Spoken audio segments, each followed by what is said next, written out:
Hey guys, welcome back to my YouTube channel Vishal Pandey education. Friends, इसके पहले हम English grammar से रिलेटेड वीडियोस अपलोड करते थे अपने चैनल पे, और शॉर्ट्स भी हमने अपलोड कर रखे हैं अमेजिंग फैक्ट्स के बहुत सारे। बट आज से हमने डिसाइड किया है कि क्लास 10 सीबीएसई बोर्ड साइंस के भी चैप्टर्स जितने भी सारे सेकेंड टर्म एग्ज़ाम में आने वाले हैं वो भी हम डेली वीडियोज़ अपलोड करेंगे। जिसमें से फर्स्ट चैप्टर हमने चूज किया है इलेक्ट्रिसिटी। इलेक्ट्रिसिटी क्या होती है इसके बारे में जानते हैं, इंट्रोडक्शन आज करते हैं। फिर कल से आपको डेली वीडियोस मिलती रहेंगी, तो चैनल को सब्सक्राइब कर लीजिएगा ताकि आपको नोटिफिकेशन सबसे पहले मिल सके। चलते हैं अपने वीडियो की तरफ फ्रेंड्स। इलेक्ट्रिसिटी में सबसे पहले हम इंट्रोडक्शन करते हैं आपको। चार्ज के बारे में जानते हैं क्या होता है। हम बता दें आपको कि charge is a fundamental particle in an atom. It में बी पॉजिटिव और निगेटिव। चार्ज क्या होता है? एक फंडामेंटल पार्टिकल होता है किसी भी एटम का। ठीक है, किसी भी एटम का फंडामेंटल पार्टिकल चार्ज होता है, और ये दो टाइप्स के होते हैं। एक तो पॉजिटिव भी हो सकते हैं और आपके निगेटिव भी हो सकते हैं। ठीक है, सेकेंड पॉइंट हमने लिखा है same charges repel each other. जो सेम चार्ज होते हैं वे एक दूसरे को रिपेल करते हैं, while different charges attract each other. जबकि जो डिफरेंट चार्ज होते हैं वो एक दूसरे को अट्रैक्ट करते हैं। एग्जाम्पल के तौर पे हम ले लेते हैं, एक प्लस चार्ज है और सेकंड वाला जो आपका है वो निगेटिव है। ठीक है, तो प्लस और माइनस के बीच में अट्रैक्शन होगा क्योंकि डिफरेंट चार्जेस हैं। अगर सेम चार्ज लेते हैं या तो दोनों माइनस हो, दोनों निगेटिव हों, या फिर दोनों पॉजिटिव हों, तो वहाँ पे क्या होगा, सेम चार्ज, तो दोनों एक दूसरे को रिपेल करेंगे फ्रेंड्स। फिर एक पॉइंट हमने लिया है कि एसआई यूनिट ऑफ चार्ज क्या होती है, कूलॉम होती है। It is denoted by capital C. यानी कि चार्ज का जो एसआई यूनिट होता है वो कूलॉम होता है, और इसको कैसे डिनोट करते हैं, कैपिटल सी से डिनोट करते हैं फ्रेंड्स। अब एक बात आपके दिमाग में आ रही होगी कि एसआई यूनिट क्यों हमने लिखा है। यूनिट हम आपको बता दें फ्रेंड्स, कई सारे सिस्टम होते हैं मेज़र करने के, जैसे में MKS, CGS, FPS और SI। ठीक है, तो SI उन्हीं में से एक है। SI का फुल फॉर्म होता है सिस्टम ऑफ इंटरनेशनल। ठीक है, मतलब कि इंटरनेशनल लेवल पे जो चार्ज का यूनिट होता है वो कूलॉम होता है। MKS होता है क्या, मीटर किलोग्राम सेकेंड। ठीक है, CGS क्या होता है, सेंटीमीटर ग्राम सेकेंड होता है। FPS ऐसे ही होता है, फुट पाउंड सेकेंड। तो ये सारे जो भी चीज़ें हैं, टर्म्स है, सिस्टम है, ये सब आप 11th-12th में पढ़ोगे। बट अभी के लिए बस इतना जान लो कि MKS जो होता है वो एज इट इज़ SI होता है। बट SI में दो चीज़ें मतलब एडिशनल होती हैं। क्या होती हैं, मतलब एक्स्ट्रा होती हैं। जैसे कि आपका एक एंगल का यूनिट होता है रेडियन, और एक सॉलिड एंगल का होता है यूनिट स्टेरेडियन। ये दो चीज़ें आपको एसआई यूनिट में एक्स्ट्रा मिल जाएंगी एमकेएस से। बल्कि आप एमकेएस भी बोल सकते हो और एसआई, मतलब एमकेएस पद्धति में, एमकेएस सिस्टम में जो भी होता है चार्ज का यूनिट कूलाम भी होता है, और एसआई यूनिट में भी कूलाम होता है। ओके, तो ये आपने समझ लिया कि मतलब जो भी सिस्टम होते हैं वो आपको 11th-12th में पढ़ने हैं। अभी बस फिलहाल आप इतना जान लो कि यूनिट क्या होती है चार्ज की, कूलाम होती है। ठीक है गाइज, चलते हैं आगे। नेक्स्ट स्लाइड में हमने लिखा है 1 coulomb is equal to 6 × 10⁻18 electrons. अगर आपको 1 कूलाम लिखा हुआ कहीं दिखता है तो इसका मतलब क्या है कि 6 × 10⁻18 इलेक्ट्रॉन्स, मतलब बहुत सारे इलेक्ट्रॉन्स है। आप देख सकते हो 10⁻18 बहुत बड़ी यूनिट हो गई फ्रेंड्स। 10⁻18 का मतलब बहुत बड़ी यूनिट है वो। 6 के आगे 18 ज़ीरो, मतलब बहुत ही बड़ी यूनिट है। इसलिए हम आपको बता दें कि 1 coulomb is equal to 6 × 10⁻18 electrons होते हैं। जी आप लर्न कर लेना, क्योंकि जब न्यूमेरिकल वगैरह आपको मिलेंगे तो वहाँ पे ये यूज़ होगा। कैसे यूज़ होगा हम आगे डिस्कस करेंगे, जब क्वेश्चन आएंगे इससे रिलेटेड तो बात करेंगे हम। फिर हमने लिया है कि चार्ज ऑन 1 इलेक्ट्रॉन, एक इलेक्ट्रॉन पे चार्ज कितना होता है ये जान लेते हैं। तो हमने लिखा है -1.6 × 10⁻−19 कूलाम।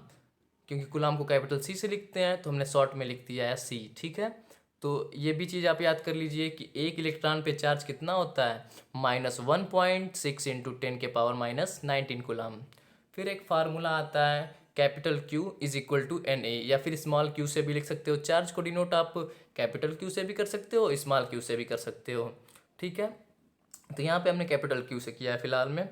तो Q क्या है, यहाँ पे हमने लिखा where capital Q is equal to charge या फिर टोटल चार्ज बोल सकते हो आप। स्मॉल एन क्या है, नंबर ऑफ इलेक्ट्रॉन्स, कितने इलेक्ट्रॉन्स का ट्रांसफ़र हो रहा है, लूज कितने इलेक्ट्रॉन्स कर रहा है, गेन कर रहा है, वो सारी चीज़ें हैं। जब क्वेश्चन आपको न्यूमेरिकल इस पे बेस आएगा तो वहाँ पे आप समझ जाओगे ऑटोमेटिकली। बस इतना जान लो। अभी जो बता रहा है स्मॉल ई क्या होता है, चार्ज ऑन वन इलेक्ट्रॉन। तो आपको पता है कि चार्ज ऑन वन इलेक्ट्रॉन अभी अभी ऊपर हमने ये बताया कि 1.6 इंटू 10⁻⁻19 कूलम। ये तो ऑलवेज होना ही होना है। ठीक है फ्रेंड्स, अब चलते हैं हम नेक्स्ट स्लाइड की ओर अपनी। नेक्स्ट स्लाइड में हमने ऐड किया है करंट।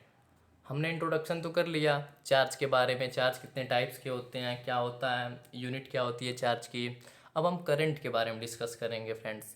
तो करंट का डिफिनेशन हमने लिखा है, the rate of flow of charge is called current and it is denoted by capital I. Okay, हमने क्या लिखा है, the rate of flow of charge, यानी कि रेट तो आपको पता ही होगा कि कोई भी चीज़ हो विथ रिस्पेक्ट टू टाइम अगर होती है तो उसको हम रेट बोलते हैं। यहाँ पे क्या है, charge with respect to time, या फिर आप बोल सकते हो कि चार्ज और टाइम का रेशियो बोल सकते हो, उसको करंट बोलते हैं।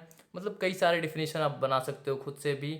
फिलहाल हमने लिखा है कि the rate of flow of charge is called current, यानी कि जो फ्लो ऑफ चार्ज होगा उसको क्या कहेंगे हम, उसके रेट को विथ रिस्पेक्ट टू टाइम ही तो है। रेट का मतलब विथ रिस्पेक्ट टू टाइम होता है कि टाइम के रिस्पेक्ट में कोई भी चीज़ कितनी फ्लो कर रही है, कितना चार्ज फ्लो कर रहा है, वो क्या हो गया, करंट हो गया। और इसको डिनोट करते हैं कैपिटल आई से। तो करंट का यहाँ पे फॉर्मूला एक बनता है चार्ज बाई टाइम। चार्ज को कैपिटल क्यू से डिनोट करते हैं और टी को टी से, कैपिटल टी से क्या यहाँ पे टाइम को डिनोट हम कर रहे हैं। तो ये एक फार्मूला आ गया, I is equal to Q by T. इसको लर्न कर लीजिएगा। अभी इस आगे अगली स्लाइड में हम इस पे बेस्ट क्वेश्चन एक कराए हैं, तो वहाँ पे आपको बेस्ट बेस्ट मतलब कि बेटर तरीके से समझ में आ जाएगा कि कैसे इस फॉर्मूले को हम अप्लाई करेंगे। ठीक है, फिर लिखा S I unit of current. ये भी चीज़ देखिए, जैसे हमने चार्ज पढ़ा, चार्ज का हमने यूनिट पढ़ा, तो हमने करंट जब पढ़ा तो करंट का भी एस आई यूनिट देख लेते हैं, एम्पियर होता है। ठीक है, अगर हो सकता है एग्जाम में आपके एस आई यूनिट ना आए, एम के एस आ जाए, तो एम के एस में भी यूनिट एम्पियर ही होता है। ठीक है, हमने जैसा कि आपको बताया कि एम के एस और एस आई सब सेम ही होते हैं दोनों, बट डिफरेंस क्या होती है कि एस आई यूनिट में एक एंगल का मतलब यूनिट होता है रेडियन, और सॉलिड एंगल का स्टे रेडियन। दो चीज़ें केवल एस आई में बढ़ जाती हैं, ऐड हो जाती हैं। बल्कि एस आई क्या होता है, एम के एस से ही सब मतलब सिमिलर है। ठीक है, current is measured by ammeter. Current को हम मेज़र किससे करते हैं, कौन सा हमारा इंस्ट्रूमेंट होता है, तो वो इंस्ट्रूमेंट का नाम है अमीटर। ठीक है, और इसका सिंबल कैसे होता है, मतलब आप देख सकते हैं यहाँ पे हमने ड्रॉ किया है, इसका सिंबल ऐसे होता है। ठीक है, ये तो हो गया करंट के बारे में।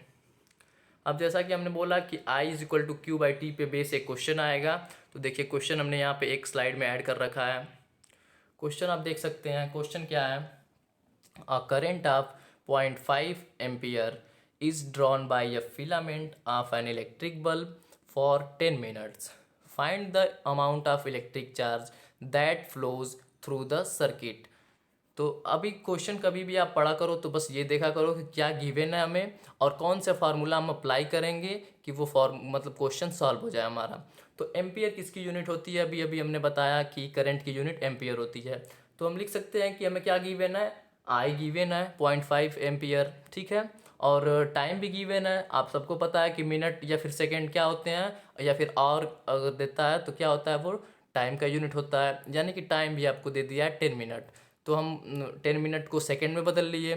क्यों, क्योंकि एमकेएस पद्धति में ही क्वेश्चन को सॉल्व करेंगे, या फिर एसआई है तो एसआई में ही। तो हमने एमकेएस का फुल फॉर्म क्या बताया आपको, मीटर किलोग्राम सेकेंड।